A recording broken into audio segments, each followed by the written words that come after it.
जो सदस्य इसके पक्ष में हाँ कहें, हाँ, जो सदस्य विरोध में ना कहें, मेरे विचार में निर्णय ना वालों के पक्षवान, ना वालों के संशोधन अस्वीकृत। तो भैया आखिरकार वक्फ बिल अमेंडमेंट 2025 पार्लियामेंट में पास हो ही गया, लेकिन इसे पास कराने की जरूरत क्यों पड़ी? State Waqf Board claims ownership of over 18 Hindu-dominated villages in Trichy district. The controversy came to light when a villager tried to sell his land, was told it belongs to the Waqf Board and he would need their permission to sell his land.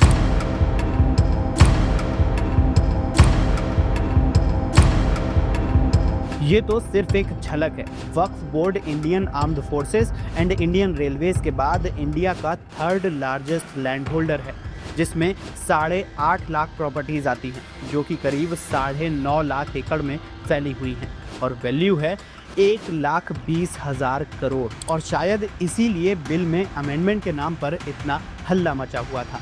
खैर, अब जब bill pass हो ही गया है तो क्या वक्फ board का वक्त खत्म हो जाएगा?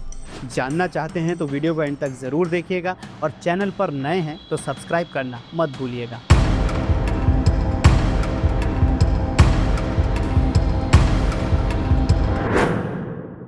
वक्फ एक्ट को समझने से पहले वक्फ का मतलब समझ लेते हैं। वक्फ एक फारसी भाषा का शब्द है जिसका मतलब होता है continuous charity on the name of Allah, यानी ऐसा दान जो अल्लाह के नाम पर दिया गया हो और हमेशा किसी की भलाई के काम आता रहे। अब इसकी शुरुआत हुई थी 2000 BC में, जब हज़रत प्रॉफिट इब्राहिम और हज़रत प्रॉफिट इस्माइल ने काबा शरीफ की स्थापना की थी, जिससे लोग यहाँ आकर अल्लाह की इबादत कर सकें। इसका जिक्र मिलता है कुरान के चैप्टर 2 के अल बकारा वर्स 127 में। धीरे धीरे समय के साथ ये थॉट दुनिया भर के मुस्लिम देशों में फैलने लगा।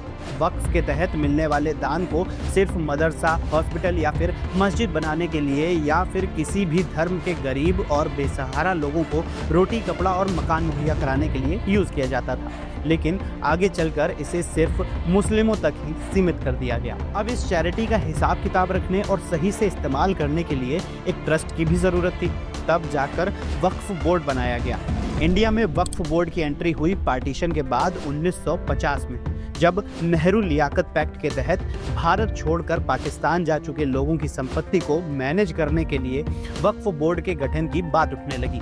और 4 साल बाद यानी 1954 में द वक्फ एक्ट आ गया। हालांकि पाकिस्तान में हिंदुओं और सिखों की छोड़ी हुई प्रॉपर्टी के लिए ऐसा कुछ नहीं किया गया, बल्कि सरकार ने उस पर कब्जा कर लिया था। करीब 10 साल बाद 1964 में बनी सेंट्रल वक्फ काउंसिल ने सारी छूटी हुई प्रॉपर्टीज को एक एक करके अपने अधीन कर लिया। इस काउंसिल में स्टेट का एक MP, एक MLA, एक IAS, एक टाउन प्लानर, एक एडवोकेट, एक इस्लामिक स्कॉलर और एक मुतव्वली शामिल होता है। लेकिन अजीब बात यह थी कि सेकुलर इंडिया में रहते हुए भी इसमें कोई भी गैर मुस्लिम सदस्य मौजूद नहीं था। ये काउंसिल ये डिसाइड करती थी कि कौन सी ज़मीन वक्फ के अंतर्गत आएगी, कहाँ से कितना पैसा आया, कितना खर्च हुआ, सब कुछ।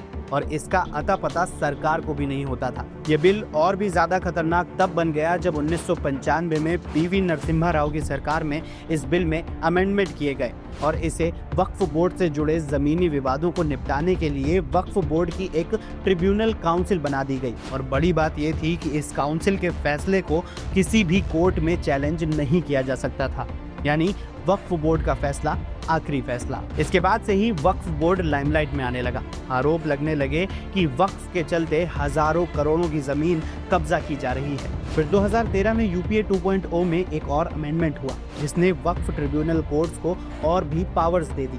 और फिर कांग्रेस भी आरोपों के घेरे में आने लगी। आती भी क्यों ना, क्योंकि 2014 के चुनाव के पहले UPA 2.0 ने दिल्ली की प्राइम लोकेशंस वाली 123 प्रॉपर्टीज को वक्फ को दे दिया था। एक एक कर वक्फ पर लगने वाले आरोप बढ़ने लगे, जैसे कि वक्फ बोर्ड्स दान और रेंट से आने वाली इनकम का एक बड़ा हिस्सा अवैध मज़ार और मस्जिद बनाने में कर रहे थे। अब आप कहेंगे कि भारत में तो हिंदू मुस्लिम में भेद करते हुए ऐसे झूठे धार्मिक मुद्दे भड़काए जाते रहे हैं। तो आपको एक फैक्ट बता दूं कि वक्फ बोर्ड इंडिया का थर्ड लार्जेस्ट लैंड ओनर है। पहले नंबर पर है इंडियन आर्म्ड फोर्सेस और दूसरे नंबर पर है इंडियन रेलवेज और फिर आता है वक्फ बोर्ड जिसमें 8.5 लाख से भी ज़्यादा प्रॉपर्टीज आती हैं जो कि करीब 9.5 लाख एकड़ में फैली हुई हैं और नेट वैल्यू है 1,20,000 करोड़। सालाना इनकम की बात करें तो कुछ सालों पहले तक ये साल भर में करीब 200 करोड़ रुपए के आसपास कमाते थे, लेकिन जैसे ही ये बात लाइमलाइट में आई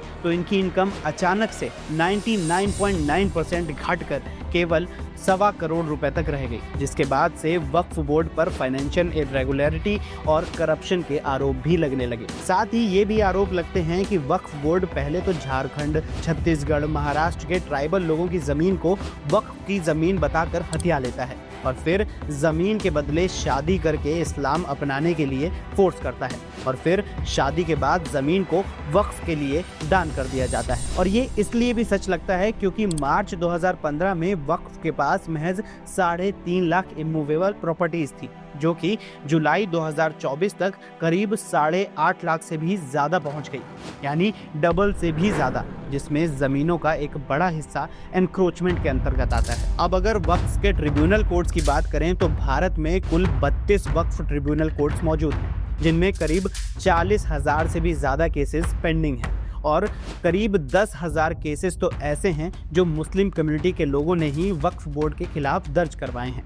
इन्हीं सब वजहों से अगस्त 2024 में पार्लियामेंट में वक्फ एक्ट में अमेंडमेंट की आवाज़ उठाई गई जो कि 3 अप्रैल 2025 में जाकर सफल हो गई और वक्फ एक्ट में कुछ बदलाव किए गए। आइए जान लेते हैं कि नए नियम क्या कहते हैं। सबसे पहले तो वक्फ बाय यूजर को खत्म कर दिया गया है। अब सिर्फ उसी प्रॉपर्टी को वक्फ के अंतर्गत माना जाएगा जिसे कंप्लीट पेपर वर्क के साथ वक्फ को समर्पित किया गया हो। पहले की तरह लंबे समय से इस्तेमाल हो रही किसी भी मस्जिद, कब्रिस्तान या दरगाह को बिना किसी पेपर वर्क के वक्फ की प्रॉपर्टी घोषित नहीं किया जाएगा। दूसरी बात यह कि अब मुस्लिमों को अपनी संपत्ति वक्फ को दान करने के लिए कुछ शर्तों को मानना मैंडेटरी होगा, जैसे जो भी व्यक्ति अपनी संपत्ति दान करना चाहता है उसके पास मालिकाना हक होना जरूरी है और वो कम से कम 5 साल से इस्लाम को मान रहा हो। ये नहीं कि आज इस्लाम कबूल किया और कल संपत्ति दान कर दी। तीसरा ये कि अगर किसी मुस्लिम भाई को अपनी संपत्ति वक्फ करनी है तो पहले उसमें से महिलाओं का हिस्सा अलग करना पड़ेगा, यानी अब किसी भी संपत्ति को वक्फ बनाने से पहले ये चेक होगा कि बेटी, बहन, पत्नी, विधवा, तलाकशुदा महिला और अनाथों को उनका हिस्सा मिला है या नहीं। अगर नहीं तो संपत्ति वक्फ नहीं की जा सकती है। चौथी बात ये कि अब आदिवासियों यानी कि ट्राइबल कम्युनिटी की जमीन, यानी वो जमीन जो भारत के संविधान में अनुसूचित जनजातियों के नाम पर दर्ज है, उसे वक्फ बोर्ड अपने कब्जे में नहीं ले सकता और ना ही कोई मुसलमान उनसे निकाह पढ़कर उस जमीन को वक्फ के लिए दान कर सकता है। पांचवा है धारा 40 का टाटा बाय बाय। अब इसे कुछ लोग बीजेपी का मास्टर स्ट्रोक मान रहे हैं और कुछ इसे वक्फ के साथ बेईमानी। दरअसल वक्फ अमेंडमेंट 1995 की धारा 40 के तहत कोई भी संपत्ति वक्फ है या नहीं ये तय करने का अधिकार वक्फ बोर्ड के पास ही था। अब नए नियमों के अनुसार धारा 40 को हटाकर यह अधिकार जिला कलेक्टर को सौंप दिया गया है, यानी अब ऐसे ही किसी भी संपत्ति पर वक्फ अधिकार नहीं जमा पाएगा। छठवीं बात ये कि एएसआई के अंतर्गत आने वाली किसी भी संपत्ति को वक्फ की संपत्ति घोषित करने से पहले उसके पेपर्स दिखाने होंगे। पेपर्स हुए तो ठीक, नहीं तो उल्टे पैर वापस होना पड़ेगा। ऐसा इसलिए कह रहा हूँ क्योंकि ताजमहल को भी वक्फ की संपत्ति घोषित करने की कोशिश की जा चुकी है। Last but not the least, central Waqf council and state Waqf board में गैर मुस्लिमों और महिलाओं की एंट्री कम से कम 2 और ज्यादा से ज्यादा 4, और इनका काम सिर्फ दान से जुड़े मामलों की निगरानी करना होगा, ना कि किसी भी तरह की धार्मिक गतिविधियों में अपनी नाक घुसाना। तो ये थे कुछ ऐसे बदलाव जिससे वक्फ बोर्ड का एकाधिकार बुरी तरह डगमगा जाएगा और अल्लाह के नाम पर दान का जो पाक काम है उसमें ट्रांसपेरेंसी आ सकेगी। आपकी इस पूरे मुद्दे पर क्या राय है कमेंट सेक्शन में ज़रूर बताइएगा और अगर आप चैनल पर नए हैं तो सब्सक्राइब करना मत भूलिएगा। जय हिंद।